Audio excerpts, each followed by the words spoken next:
How does your perspective change when you start looking at life one vintage at a time, divided into seasons? What does it look like when wine is so deeply connected to a region that it shapes work, landscape, community, and what a culture values most? Why is the Languedoc becoming a popular choice for organic, biodynamic, and natural winemaking? And what makes a bon moment, a good moment, worth taking seriously? In today's episode, you'll hear the stories and tips that answer those questions in part 2 of our chat with Steve Hoffman, author of the award-winning new book, A Season for That, Lost and Found in the Other Southern France.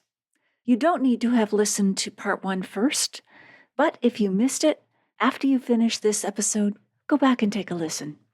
By the end of our conversation, you'll also discover Steve's favorite aperitif discovery in France, how a funny mispronunciation led to an embarrassing introduction, a lesson about life and the passage of time that Steve learned while living in a French village, how stuffed cuttlefish challenged Steve's ideas about strong flavors and aromas in food, how the historical connection between wine and work shows up in French culture today, why the Languedoc has remained in the shadow of Bordeaux and Burgundy despite having the largest vineyard area in the world, what makes the Languedoc a great region for young winemakers to experiment with organic and natural wines, what surprised Steve most about the process of blending wine, why the latitude of a vineyard matters when learning about tasting wine, how to have the best experience while visiting the Languedoc, and back to that bon moment, why it's so important.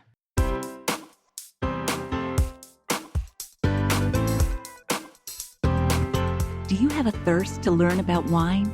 Do you love stories about wonderfully obsessive people, hauntingly beautiful places, and amusingly awkward social situations? Well, that's the blend here on the Unreserved Wine Talk podcast.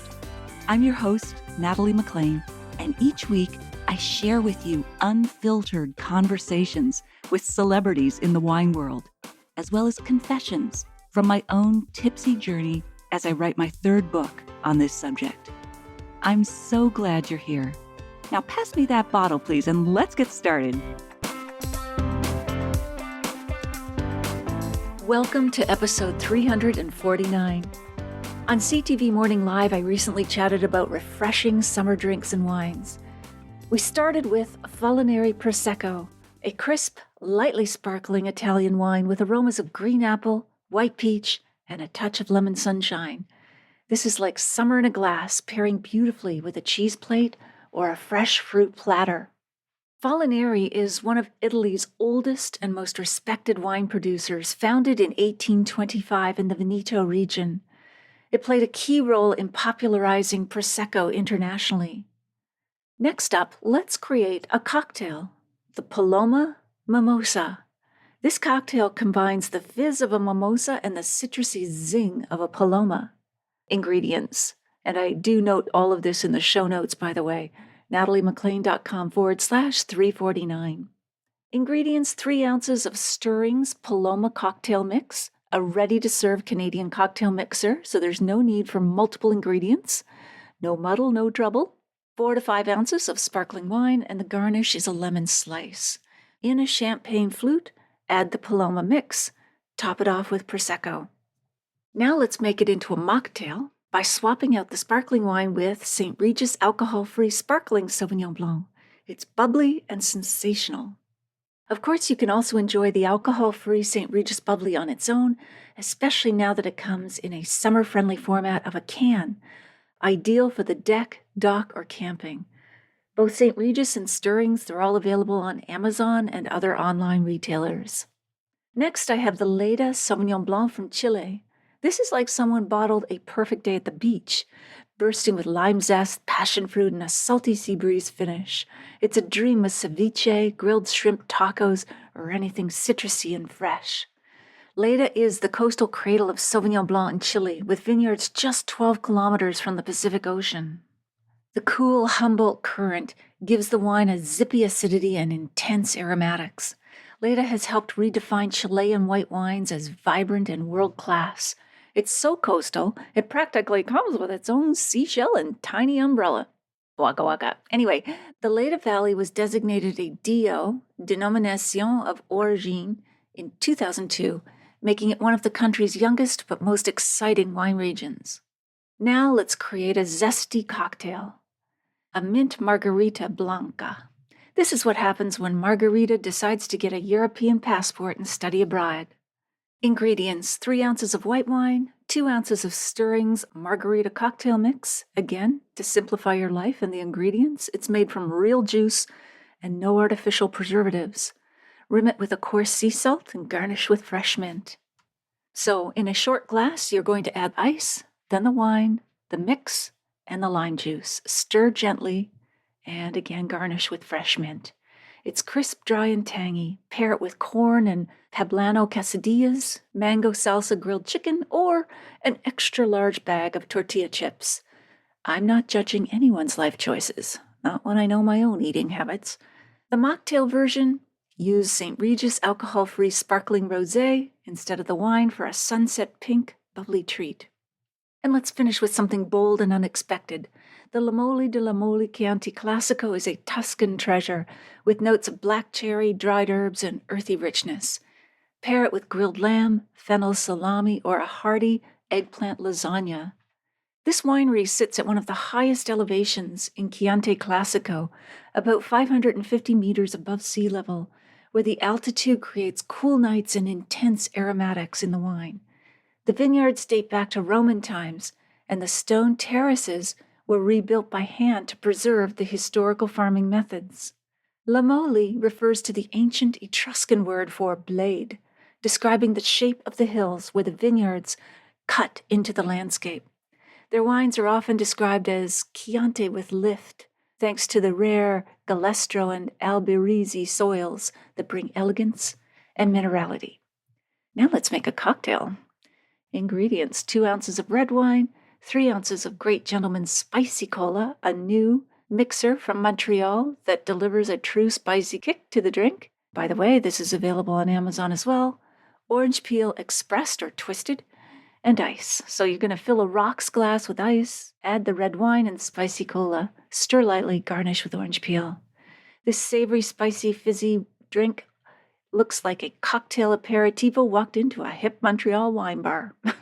Pair it with spicy sausage pizza or grilled eggplant skewers. Got eggplant on the mind, obviously, today. For the mocktail version, let's use the Great Gentleman Spicy Cola on its own with fresh orange juice for a bold, booze-free aperitif. You can find all of these drinks and wines online. I'm on Instagram at Natalie McLean Wine, and of course my website, nataliemclean.com. I've posted all of them in the show notes at nataliemclean.com/349. Back to today's episode. So 3 of you are going to win a copy of Steve's terrific new book, A Season for That, Lost and Found in the Other Southern France. I still have 1 copy left now of Decanter Magazine's new book, The Ultimate Travel Guide for Wine Lovers. If you'd like to win a copy, please email me and let me know that you'd like to win. It doesn't matter where you live. I'll choose 4 winners randomly from those who contact me at nataliemclean.com. And in other bookish news, if you're reading the paperback or ebook or listening to the audiobook of my memoir, Wine Witch on Fire, Rising from the Ashes of Divorce, Defamation, and Drinking Too Much, a national bestseller and one of Amazon's best books of the year, I'd love to hear from you at natalie@nataliemclean.com.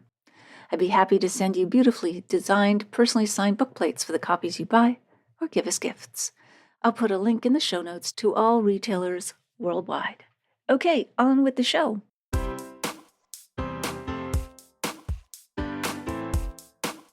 While we're in the cafe kind of frame of mind here, you mentioned the importance of aperitifs in French culture. What was your favorite aperitif discovery? There's a French vermouth called Noilly Prat, Noilly Prat, Prat, that is actually made in the Languedoc. It's made in a city called Marseillan, which is near the sea. So we actually took a tour of where they actually make that. It's called a vermouthery. And one of my very favorite aperitif by the time we left was just simply a little bit of vermouth with a little spritz of lemon and a twist of lemon peel. Most Americans drink vermouth as a mixer, not as its own beverage. And so discovering that as a sort of beautifully dry, refreshing, very aromatic opener to a meal was this wonderful discovery. And you say aromatic. What did it smell of? It's one of those old formulas, kind of like the monks. They use dozens and dozens of different herbs and spices when they mix it, and they have a single person who's associated with their organization that is the ultimate tester who says, yes, this is, or no, this is not yet what this should smell like. So there's a lot of maceration, a lot of blending of different wines. I don't know that I could describe the exact aroma, but it's a sort of marine, saline, herbal aroma. And then that gets cut with the sharpness of the lemon. It's just a beautifully, beautifully refreshing drink. The other really fun aperitif experience we had is just how much people make their own in this village. So they'll have their little cave in the basement. The shelves are full of homemade vin d'orange, orange wine, homemade suze, which is sort of a citrusy, bitter aperitif. They make walnut wine, which is made from green walnuts and red wine. So a lot of times you'll go to somebody's house for a meal and they will actually go down and then bring up these aperitifs, which is really fun. And we have started doing that at home as well. We started making our own aperitifs at home as well. Oh, that's great. And can you share like a story or a moment where you had a cultural misunderstanding and that led to enlightenment or even just some humor along the way? I'll tell you, the first one that comes to mind did not happen while we were in France at this time. It was a funny moment. When I was younger, I'd been in Paris. I worked for the Little Brothers of the Poor, which is an outfit that serves elderly people and tries to relieve their loneliness by offering them company and conversation. So I worked for that organization in Paris, and members of the organization came to Minneapolis to visit because there was also a fraternity in Minneapolis. And I was up introducing, this is Steve, very proud of his French. I'd been in Paris. I could speak well. I had a good accent. I was all proud of myself. And I got up to introduce the president of the Little Brothers of the Poor, the Petits Frères des Pauvres. And I just heard a phrase in a book that I'd been listening to in French in my earphones. And I was very proud of it. And it's soulever le cœur, which, if you know a little bit of French, sounds like it means, right, lifting our heart, right? Lever means to lift. And so soulever le cœur. And so I said, please let me warmly introduce this gentleman who nous soulève le cœur, who lifts up all of our hearts. But actually, soulever le cœur in French is an idiom that means to vomit. So very formally, very proud of myself, in front of the lectern, I invited everybody to look at this man and to please vomit. I love it. How did he respond, or did he just say everybody thanks? Was very polite, and then somebody came up to me and whispered in my ear afterwards, and I've never lived it down. I still have nightmares about that moment. That's great. And you described the rural rhythm of life, or the rhythm of life in rural France. Of course, that would have been different from the United States, very busy. Was there anything else about the rhythm in France? You talked about really deeply understanding the seasons because, there's a time to pick grapes and there's a time to whatever. And if you don't, you miss the next season's work or whatever. Certainly, yes, that was part of it. Coming to the point where you start thinking about the unfolding year as not months and days, but as seasons, and you look forward to the next season and you participate fully, and then you let that season be done and don't mourn it because it's going to come around again. That was a really powerful lesson that I think we learned by living there. The other thing that I talk about in the book that I really believe is true is there's something very refreshing about the attitude about life that comes when you live in a place where years are thought of as vintages. When you're in wine country, years are vintages, and there are good vintages and bad vintages. And I think, there's a Western sort of American idea that time is this upward graph line, right? You're going to have some ups and downs, but it still represents something like progress toward a big goal. Or if they don't get better every year, they're gradually getting better all the time. And it was a really refreshing sort of disruption of that idea to be in a place where there are good and bad vintages, but it's never always going to get generally better. There are going to be very good years, and then there are going to be mediocre years, and there are going to be bad years. And you deal with them the best you can as a winemaker and as a participant in that process. But you don't ever live with the illusion that things can keep getting better. It forces you to be present in the moment, because it's not like, if I just wait long enough, things are going to get better. That's never the case. It's, I need to make the best of this year because this is what this year has given me in terms of climate and circumstances and life events. And I just loved, in the end, I loved thinking about the unfolding of time that way. The circular seasons, the cyclical nature, rather than, as you say, the linear upward progression. Or, yeah, absolutely great. So your description of my French is not as good as yours. I didn't continue it much, even though we are supposed to study it in Canadian schools, but c'est très mauvais. Your description of, is it sèche farci? Yes. It's very vivid. Maybe you could share that description with us, like what you remember of it and the wine pairing. It's actually quite common to stuff shellfish in southern France, in Mediterranean France. So they do a lot of stuffed mussels, where you actually open up mussels, put like sausage meat in, and then close it back up and then cook it. Sèche is French for cuttlefish, and farci means stuffed. And so one of our first in that opening scene in the cafe, where I'm realizing that this is going to be much more challenging than I thought, I didn't actually recognize 3 of the 4 items on the menu, one of which was sèche farci. So a cuttlefish looks a little bit like a kind of a truncated round squid. And the waiter basically brings a plate from another diner saying, here's what you're asking for. And it looked, like the stomach of a freshwater fish stuffed with sausage. It smelled like aromatics. It smelled like garlic and onion and sausage. But then it had this sort of marine, kind of oceanic kind of, I call it saltwater pier. It smells like what it would smell like if you're near the ocean. So it was terribly ugly physically, but very beautiful in the sort of complexity of the aromas that were arising off of it. And it was, again, a first introduction into what we would learn about what it meant to eat here, which is, we're from Minnesota, upper Midwest, a lot of sort of German, Scandinavian, and Eastern European influence on our cuisine. And we think of smelly food as food that has gone bad, that food that's off. And an initial introduction into the fact that food here is actually strongly flavored and strongly smelling. That's considered in many cases an advantage, not a disadvantage. Then we would learn to cook with garlic, and we would learn to love anchovies, and we would learn to eat blood sausage, and we would learn to like lamb, more than beef to some extent. And we learned to love strong fish like mackerel. It was very much an experience of accepting that there are strong flavors and strong smells in food that are a positive virtue, instead of our fear of them that I experienced growing up as a kid in the Midwest. And what would you pair with that sèche farci? It's a cliche, but what grows together goes together, right? It's not a fine dining kind of dish. It's much more peasant food. So there's a wine from that region that probably looks out over the sea where that cuttlefish had been swimming, called Picpoul de Pinet. It's a very acidic, very tart, dry white wine from a half an hour drive from where I was sitting at the time. And it's more of a casual wine. There aren't like great vintages of Picpoul de Pinet. It's meant to be drunk young and fresh, usually with seafood. So that would be my choice. That sounds great. What are a couple of other memorable dishes you had there, whether you prepared them yourself or had them in a local cafe? Maybe tell us about those. And of course, the wine pairings.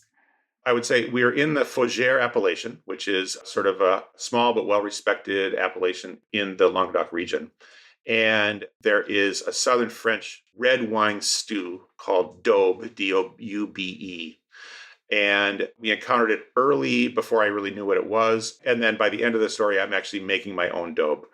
And it's kind of fun that it's traditionally actually made in what's called a daubière, which is a earthenware vessel that's completely sealed. And so all of the juices and all of the steam sort of recirculates inside that vessel to cook the meal. And it's red wine with beef, lamb, or any other sort of slow braising meat, and then some vegetables and aromatics.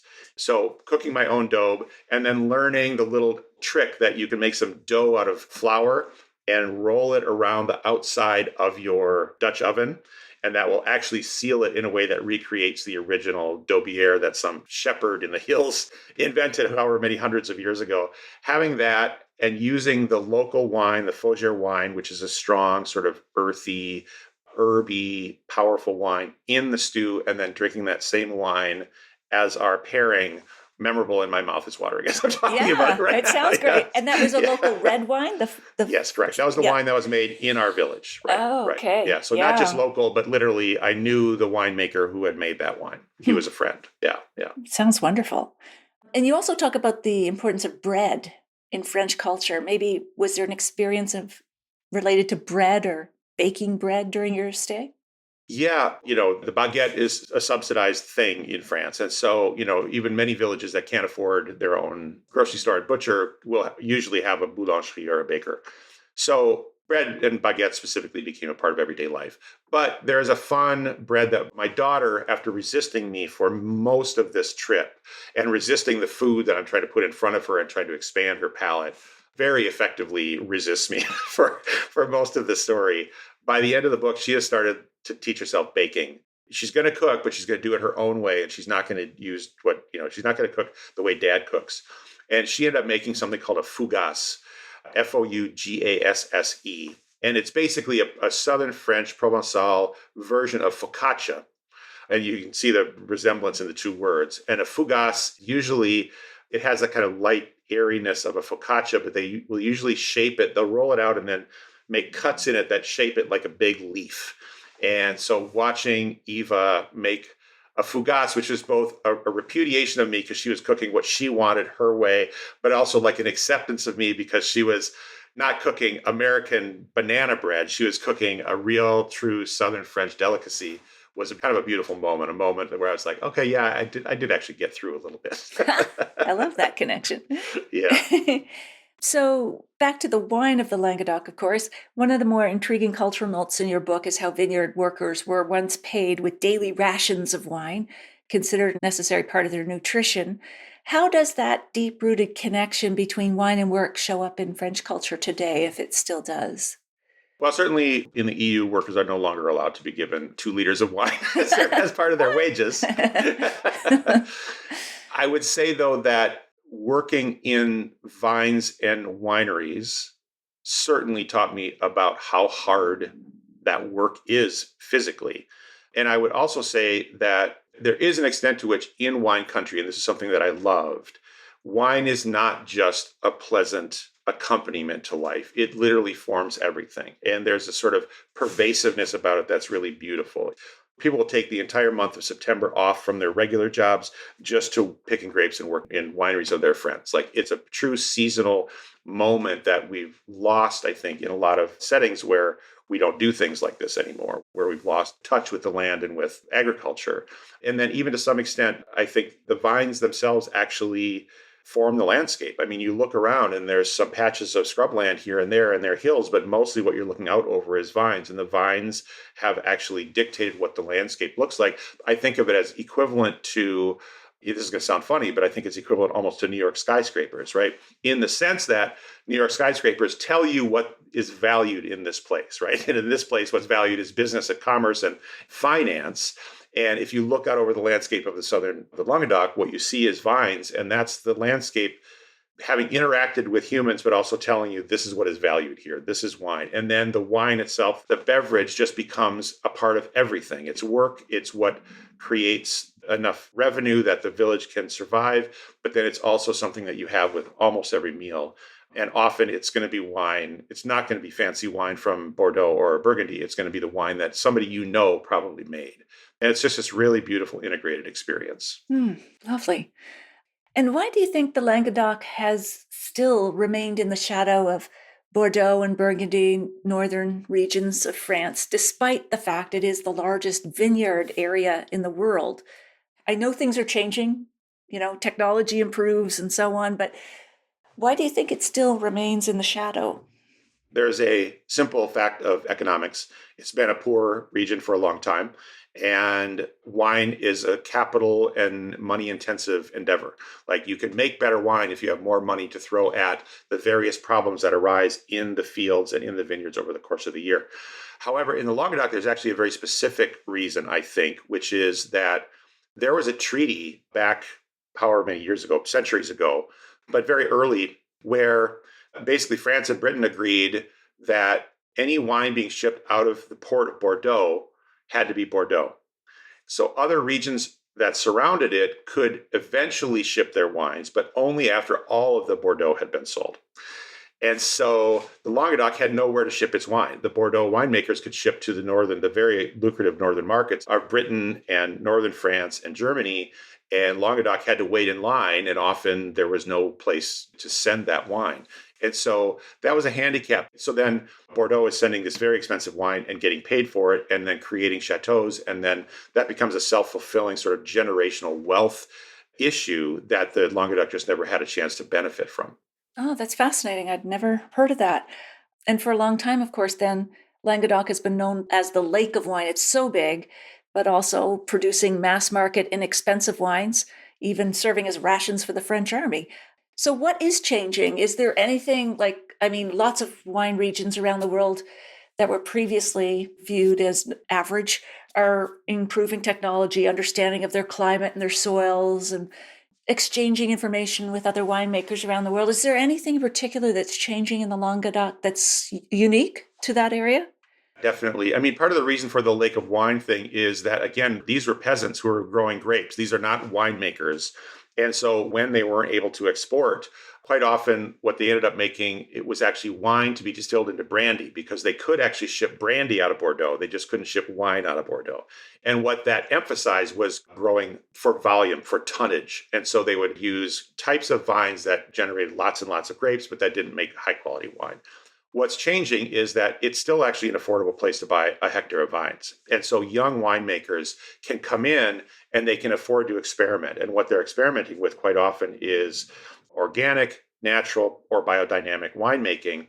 And the reason that you can get away with that now in the Languedoc is that it's not a northern climate with lots of moisture in the air. It's still a Mediterranean climate. It's very dry. And so, I mean, a lot of the chemicals that you end up putting on grapes when you're using chemicals to avoid spoilage are chemicals that combat mildew and moisture. And the Languedoc naturally doesn't have much of that. It's a place that you can plausibly experiment with natural wine because the land you're sitting on is not so incredibly expensive that you have to make a great wine every year. And then additionally, the climate itself makes it actually quite amenable to natural and biodynamic wine, which is a really dynamic growing sector of the wine world and is in some sense, in this case, it's like organic gardening, a return to a very old way of making wine that is natural to this place. It's historic in this place. Okay. And was there a particularly memorable encounter that you had with a winemaker? Well, I ended up working, as I said, in the vines and then working in a village winery that housed two winemakers, one renting from the other, who became very good friends of mine and remain friends. There's a sort of celebration that happens at the end of the harvest. In the Languedoc, they call it a soulenc. It's called other things in other parts of the country. So we were invited as part of the picking crew. And we had worked with a gentleman named Thierry Rodriguez, who was making very, very ambitious wine. And we had felt that we were learning so much that we owed these people a lot. Like we owed them this whole experience because for some reason they've been willing to take us in and teach us and welcome us into their world. And there's a moment near the end of that event where we're eating actually stuffed mussels. And I take a sip of Thierry's highest end wine, which is a beautiful wine that resembles a sort of Southern Rhone wine. It's the first time I've had it. It's sort of his pride and joy. And I take a sip of that wine. And as I'm doing so, I look across the room at him and I see that he's watching me drink his wine and seeing how much I'm loving it. And Mary Jo and I sort of have a silent conversation about it. And I see that he's actually moved. He's actually moved to tears watching me love what he's made. And it was a turning point in my whole relationship with him. And again, with our neighbors, where I suddenly had the idea, oh, wait a minute, we're actually giving something back here. Our love of this place, our curiosity, our interest in this place, our embrace of wine as a sort of way of life. This is a two-way street. We haven't just only taken, we have given back. And there was very clearly a turning point at that very moment as I'm holding up that glass of wine and watching him be moved by the fact that what he has made has had an effect on me. Oh, that's beautiful. Now, another poetic moment in the book is your description of a winemaker blending 27 wines in a lab, adjusting for color, structure, mouthfeel, like an artist mixing paints. What surprised you most about this blending process? Well, I would say just the sheer stamina of what it takes to taste wine, which you talk about in your book as well. You taste 20 or 50 or 100 wines in an afternoon. And it's physically grueling because you're standing most of the time. And it takes a huge toll on your mouth. Your mouth is sort of ruined for the rest of the day, if not several days. But primarily, it's intellectually grueling. It feels like trying to solve a physics or a calculus problem. you have these 27 bottles. Each one is a different grape, and each one is from a different parcel.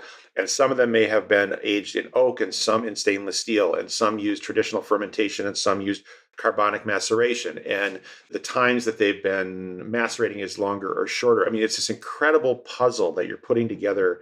And the winemaker and the enologist are doing this in their head and somehow managing to remember the elements of all these different wines that would go together to make a great vintage that is not only great in itself, but that also then resembles the vintages from prior years and will resemble the vintages in the future, so that customers can rely on, if they buy this wine is going to be what they fell in love with during the last year that they bought it. I just felt like the intellectual and the brain power and concentration involved in tasting wine was beyond anything I could have ever imagined. Great. And the winemakers you met also seem to have very strong opinions on rosé. Of course, Provence is famous for rosé. One of them said it should look happy to see you. The wine should look happy to see. I love that. And criticizing the pale, bony rosés of Provence. What did they mean by pale, bony rosés? That sounds personal. It does. I think what he meant is that there's a certain style of Provençal rosé, which is kind of a very pale, kind of onion skin color. And the idea behind it is that it's a sipping wine.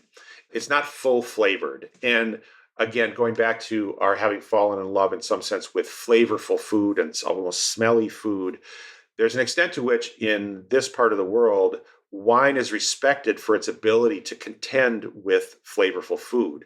And I think if I had to interpret what he was saying, it was that kind of wine, that sort of very pale, not very aromatic, not very flavorful, not full in your mouth kind of rosé, is a sort of betrayal of what wine should be in this part of the world, because what we want is wine that will be paired and it will kind of war amicably with the flavorful food that we also serve in this part of the world. And so, a rosé should have a blush. It should have rosy cheeks, and it should be full fleshed, and it should be ready to contend with good flavorful food. I love the way you put that. That's great. Okay, wow, time's flying. All right, let's see now. Oh, I have to ask you about this, because there's a striking passage in your book where you describe how you stopped thinking of wine in terms of old world and new world regions and started categorizing it according to latitude. Can you expand on that? That's, I think, maybe one of the biggest insights I got from living here, which was understanding the nature of the wine that was made there, which, the sun bakes a lot of sugar into the grapes. There's high alcohol, there's a lot of sugar that turns into a high alcohol wine that leads to something called sort of roundness or voluptuousness. And I realized at some point that, this happens because there's so much sun that's falling onto this parcel of land. This is where grapes were meant to grow, is the Mediterranean. And to some extent, the winemakers from more northern regions, Bordeaux to some extent, but Champagne, the Loire, and Burgundy are all dealing with the problem of underripe grapes.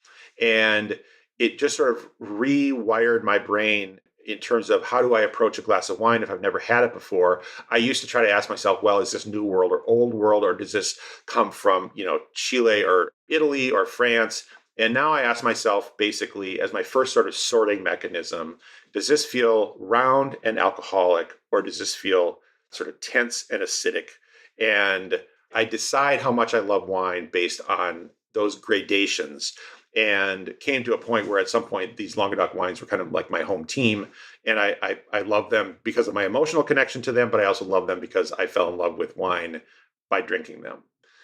Yeah. And stylistically, they are more New World, or what we traditionally think of as New World, like the big Australian wines or whatever. They have their own signature, but still, they're far more in common with them than, say, a Bordeaux. And part of what that comes from is that this is actually a place where grapes get ripe. And so, a lot of the New World over ripening to make big wines that, Robert Parker would like are really an imitation of what Mediterranean wines do all by themselves, but they're grapes that are meant to grow in that kind of heat. And so they retain a certain structure and elegance, despite the fact that they are very, very ripe. Yeah, cool. And then a couple of winemakers spoke about roasted stone aromas and a kind of agreeable bitterness from schist soil. Maybe just touch on those two, because I found those fascinating. I think, the soil underneath the Fougère appellation, which is where we're living, is schist soil, and it becomes a marketing term to some extent. Every appellation is trying to sell you on the virtues of where it's grown and how those wines are made. So that was an attempt by one of the winemakers I was tasting with to describe what the effects are of schist soil in the final wine. What I would say, and if we want to get real for a minute, I think you probably agree with me, is that there's quite a lot of bullshit when you're talking about wine. Yep. There's a certain amount of pretending, right? Yep. Like pretending you know what you're talking about and saying something that's very subjective as if it were the truth. And at some point, the more you talk about wine, there comes a point where you just feel comfortable giving it your best and trying to say something that makes some sense, and it may or may not be accurate. And yes, there are experts who are very good at being very specific and sort of almost scientific about the flavors in wine. But there's also an element of talking about wine that's just kind of fun, and you're kind of bullshitting with your buddies and you try something. And so does it taste like roasted Saône? I don't really know. Honestly, would I probably say that because it sounds smart? I probably would. Oh, you come a long way, Steve. Look at you. We're so proud of you. Exactly. See, I'm getting over myself. Oh, my goodness. This is wonderful. As I say, the time's flying, so let us wrap up with a few things. What would be a tip or two if someone's visiting the Languedoc? I guess maybe on the one hand, if they only do have a few weeks versus someone who is going to plant themselves there for 6 months, which is probably not the case for most people. Yeah, the one thing I would say is that in the upper Midwest, because we're sort of cattle country, we think of as like the most reliable food you can eat is beef or hamburgers because it's always there. It's always relatively fresh. Everybody uses it. And what you'll find in the South is that seafood and fish is the equivalent of that. So I would not be afraid to go to popular places that aren't necessarily Michelin starred, but somewhere near or on water, eating the shellfish or the fish that has been caught within sight of where you are. The wines are going to be local. They're going to automatically go with what you're eating. It's going to be simple preparations. And actually, the hamburgers are quite suspect, but the shellfish is going to be beautifully fresh. And that experience of just sort of sitting in a village, looking out over water with good seafood in front of you and a glass of rosé or a glass of good white wine is, I think, what that place is about. Love that. All right. Well, there's so many more I didn't get to. But where can we find you and your books online? I'm pretty findable online, but social media-wise, I'm most active on Instagram. And if you think of just SJR Hoffman, as in Stephen John Raymond Hoffman, that's where you can find me in most contexts. So my website is www.sjrhoffman. My email is steve@sjrhoffman.com. My Instagram handle is @sjrhoffman. Other than that, in North America, my book is available in most major bookstores. It can be found on Amazon. The one other thing I would say is that I was also the narrator of the audiobook. Yes, you did a great job. That's what I listened to. Yeah. Thank you. I'm very proud of it. Most people think that they're going to hate their voice recording, their own voice on tape. And in the end, I was very proud of how that book turned out. And there is also quite a lot of French and quite a lot of sort of French inflected English and conversation in the book that I feel got conveyed by my narrating it that is maybe harder to be conveyed when you're reading the book if you don't have a French background. So that's the only other thing I would say is that I think the audiobook turned out beautifully. Absolutely. And especially for a memoir, I think the author must read it unless they really don't want to, or there's some other reason. But no, you really infused it with that sense of being there. And yes, you're beautiful French. I'll take it. Yeah. Still cling on to that. Is there anything that you wanted to mention that we haven't said or covered before we wrap up? Well, this answer might take more time than you want. No, go for it. Go for it. We're not in a rush here. I'm just trying to, I know I've drilled you now for more than an hour and a half. I've written about this outside the book, but there is one thing I feel like we learned here. There's a French concept called a bon moment, B-O-N, moment. So it means, it's translated directly as a good moment. But in France, it has all kinds of other connotations. A bon moment is one of those moments, and I think everybody who's listening will recognize one of those moments. I'm sure you will, where you're sitting with people that you care about, where there's good wine and there's good food. That is the centerpiece. That's the excuse to be together. But then the moment unfolds into something greater than itself. The conversation becomes meaningful, and you start finding interest in the people around you, and you're laughing, and time sort of disappears, and you can be there for hours and not notice it. And I think in America, we undersell just the sheer pleasure of a moment like that. And that was one of the things that I learned that I really feel like I've taken with me. And I think everybody can think about as something to take seriously. There are these moments in life, and often the best of them happen with good food that you've prepared or that somebody you love has prepared, and wine or some other good beverage. And taking that seriously as something that makes life worth all of the hassle is something I took away from that extended experience in France and that I've tried to keep in mind ever since. I really think a bon moment is a time when life is at its best. Oh, lovely. I'm going to look for a bon moment this weekend. I'm There going you go. to cultivate that little. And sometimes you can't make it happen. And it's also recognizing when it does, Yes. right? When you didn't expect it. Yes. And then, oh, no, wait a minute. This is blossoming. Like this moment is blossoming.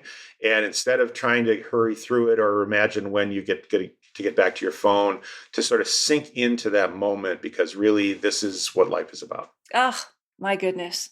That's where we will end. Thank you so much, Steve. This has been so enjoyable. I could have gone for another 2 or 3 hours, but I think you would have lost your voice. No, I could have too. But thank you. Your questions are so thoughtful. Oh, thanks. You really put so much care and thought into asking these questions. They really went a lot deeper than some other interviews I've had, and I just appreciate it very much. You really did your research, and it's clear that you care, and that's part of what this is about too. So thank you very much. Absolutely. All right. Well, all the best, Steve, and I look forward to the next time when we can have a glass or two in person. I'm looking forward to it too. And I'm looking forward to your next book as well. Thank you. And yours. So get busy. No. I'll get to it. Okay. Cheers. All right. Take care. Bye.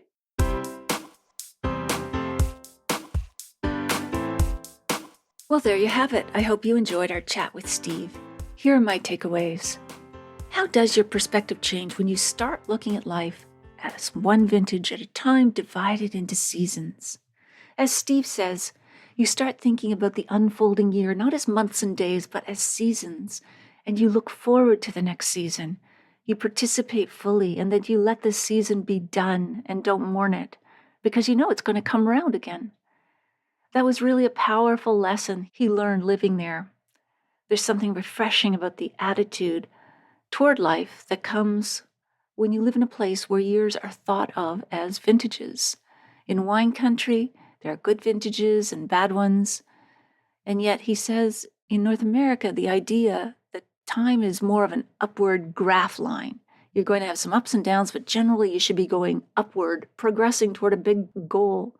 He found it a refreshing disruption of that idea, to be in a place where there are good years and bad years, and it's not always going to get better forever. You don't live with that illusion. It forces you to be more present in the moment, because it's not like if I just wait long enough, things are going to improve. It forced him to make the most of the current time, because what he had was this year, this moment, right now. And in the end, he loved thinking about life and time unfolding in that way. What does it look like when wine becomes so deeply connected to a region that it shapes work, landscape, community, and what a culture values most? In wine country, wine is not just a pleasant accompaniment to life. It forms everything. Steve says people take the entire month of September off from their regular jobs just to help picking with the grapes or working in the wineries of their friends. It's a true seasonal moment that we've lost touch with in North America, lost touch with the land and the agriculture. The vines themselves actually form the landscape there. And he makes a really interesting comparison that it's the equivalent to New York skyscrapers in that they tell you what's valued in this place is business, commerce, finance. And then there's wine itself, the beverage that just becomes part of everything. It's work. It's what creates enough revenue for the village to survive. But then it's something you have with almost every meal. And it's going to be a wine that probably someone you know made. It's this beautiful, integrated experience. Steve is very poetic and philosophical. Number 3, why is the Languedoc becoming a popular choice for organic, biodynamic, and natural winemaking? As Steve says, peasants growing grapes weren't able to export the wine, so they made it to be distilled into brandy. And that emphasized growing for volume, tonnage, but it didn't make for high-quality wine. What's changing today is that this is still an affordable region to buy a hectare of vines, so young winemakers can come in and experiment with organic, natural, and biodynamic winemaking. They don't have to produce fine wine to justify the cost of the land itself. It's also got a Mediterranean climate. It's very dry. So a lot of chemicals that are used on grapes to avoid spoilage, well, the Languedoc naturally just doesn't need them. It's like organic gardening and a return to a very old way of making wine. And number 4, what makes a bon moment? And why is it worth taking seriously? Perhaps this is my favorite of all of Steve's insights. There's a French concept called a bon moment.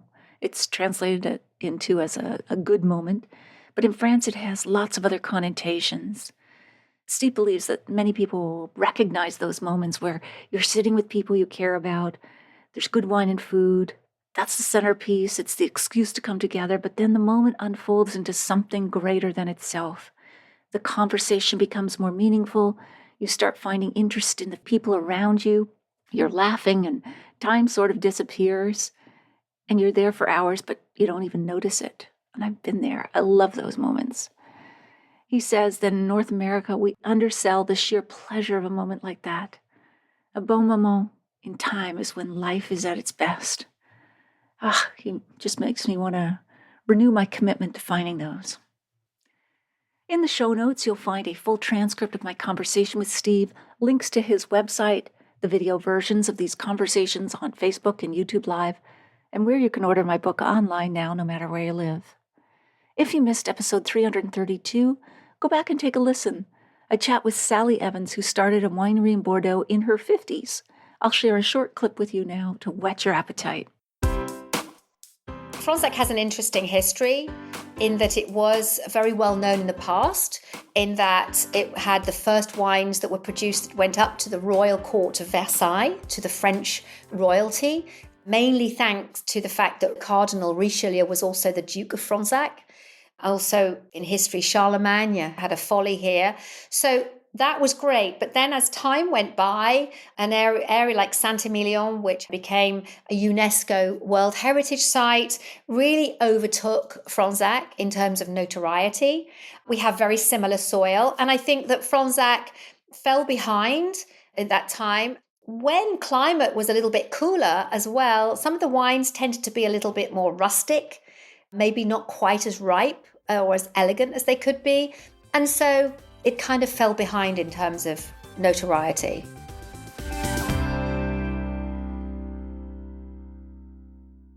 You won't want to miss next week when we chat with Sunny Hodge, whose new book, The Cynic's Guide to Wine, delves into the science of wine from soil to flavor, dispelling many wine myths. This guy is super bright. He'll join us from his wine bar in London, England. If you liked this episode or learned even one thing from it, please tell a friend about the podcast this week, especially someone you know who'd be interested in learning more about getting the most from living abroad anywhere for an extended period. Or, frankly, anyone who's wanting to get more out of life with those bon moments. It's easy to find the Unreserved Wine Talk podcast. Just tell them to search for Natalie MacLean Wine on Apple Podcasts, Spotify, their favorite podcast app, or they can listen to the show on my website at nataliemaclean.com/podcast. Email me if you have a sip, tip, question, or if you'd like to win one of 5 copies of books that I have to give away. I'd also love to hear your thoughts on this episode, or if you've read my book or are listening to it. Email me at natalie@nataliemaclean.com.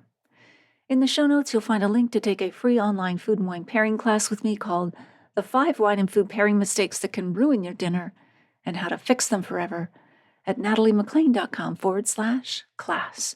And that is all in the show notes at nataliemaclean.com/349. Thank you for taking the time to join me here. I hope something great is in your glass this week.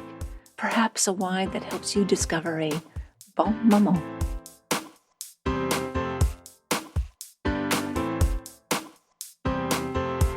You don't want to miss one juicy episode of this podcast, especially the secret, full-bodied bonus episodes that I don't announce on social media.